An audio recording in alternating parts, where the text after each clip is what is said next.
नमस्कार। आज हम एक ऐसी किताब के बारे में बात करने वाले हैं जिसने न जाने कितने लोगों की जिंदगी बदली है। जी हां, हम थिंक एंड ग्रो रिच की प्रस्तावना में छुपे एक बहुत ही शक्तिशाली रहस्य को समझने की कोशिश करेंगे। जरा सोचिए, क्या ऐसा कोई एक रहस्य हो सकता है जिसने इतिहास में किसी भी दूसरे फलसफे से ज्यादा करोड़पति बनाए हों? एक ऐसा सीक्रेट जो दौलत बनाने के सारे नियम ही बदल दे। कमाल है ना? बस यही सवाल है जिसके चारों तरफ नेपोलियन हिल की पूरी किताब घूमती है, और आज हम इसी की तह तक जाएंगे। तो ये कहानी शुरू होती है महान उद्योगपति एंड्रू कार्नेगी से। वही इस शक्तिशाली रहस्य के सोर्स थे। उनका मानना था कि ये सीक्रेट इतना पावरफुल है कि ये पूरी दुनिया में क्रांति ला सकता है। तो सवाल ये है कि ये जो दुनिया का पहला फिलॉसफी ऑफ अचीवमेंट है, ये बना कैसे? इसकी जड़ें एक 20 साल लंबी खोज में हैं, और यकीन मानिए इसकी कहानी भी उतनी ही दिलचस्प है जितना कि वो रहस्य खुद है। बात है 1908 की। एक नौजवान लेखक नेपोलियन हिल की मुलाकात होती है एंड्रयू कार्नेगी से, और कार्नेगी हिल के सामने एक ऐसा ऑफर रखते हैं जो उनकी जिंदगी बदल सकता था। चुनौती ये थी, 20 साल तक अमेरिका के सबसे कामयाब लोगों पर रिसर्च करो और उनकी सफलता का फॉर्मूला दुनिया के सामने लाओ। अब सोचिए, इतने बड़े काम के लिए हाँ कहने में हिल ने कितना वक्त लिया होगा? सिर्फ और सिर्फ 29 सेकंड। और वो 29 सेकंड्स बहुत जरूरी थे। कार्नेगी ने बाद में बताया भी कि अगर हिल 1 मिनट से ज्यादा सोचते तो वो अपना ऑफर वापस ले लेते। क्यों? क्योंकि कार्नेगी का मानना था कि जो इंसान फौरन फैसले नहीं ले सकता, उस पर यह भरोसा भी नहीं किया जा सकता कि वो अपने लिए हुए फैसलों पर टिका भी रहेगा। मतलब तेजी से फैसले लेना ही कामयाबी की पहली पहचान थी। चलिए, हिल ने तो फौरन फैसला कर लिया, पर सवाल ये उठता है कि क्या इस रहस्य में सच में वो दम था जिसके बारे में कार्नेगी इतने यकीन से कह रहे थे?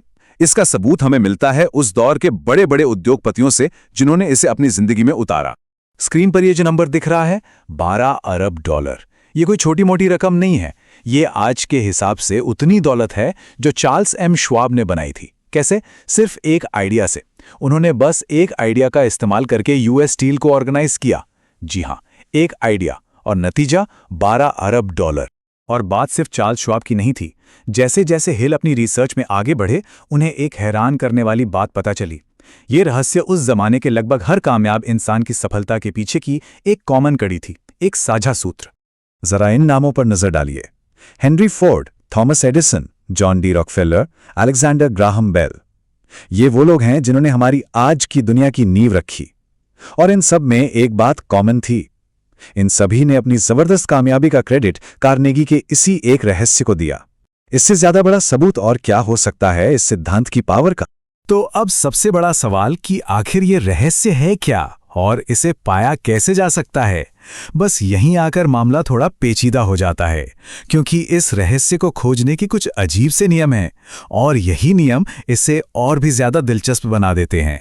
देखिए, पहली बात तो ये कि इस रहस्य को पैसों से खरीदा नहीं जा सकता। ये सिर्फ उन्हीं लोगों को मिलता है जो सच में पूरी लगन से इसे ढूंढ रहे हो।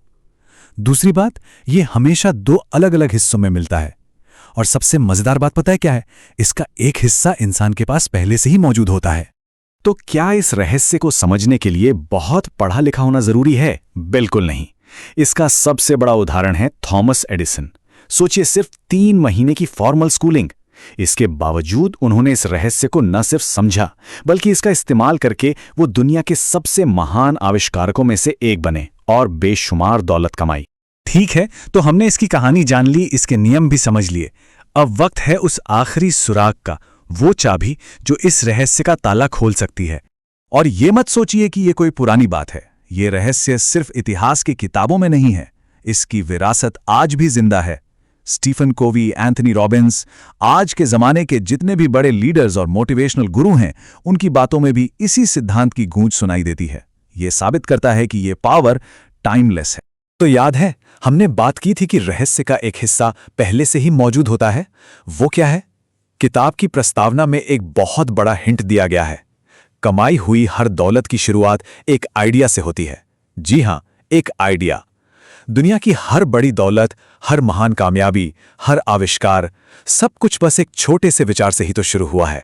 तो अब आखिरी सवाल, अगर रहस्य का पहला आधा हिस्सा एक आइडिया है, तो फिर दूसरा हिस्सा क्या है?